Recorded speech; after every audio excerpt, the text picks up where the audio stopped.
القط المجنح.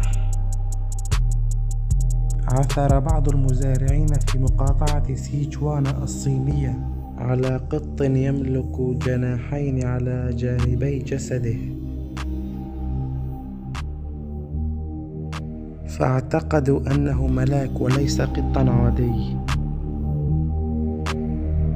فهناك أيضا شاب مصري يدعى هاني عثر على قط ذو جناحين أيضا.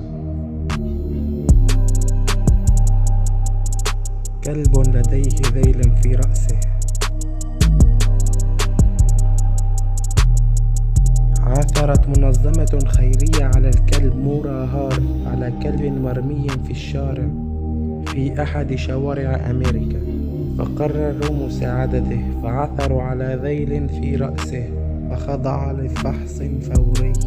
وبعد تصويره بالأشعة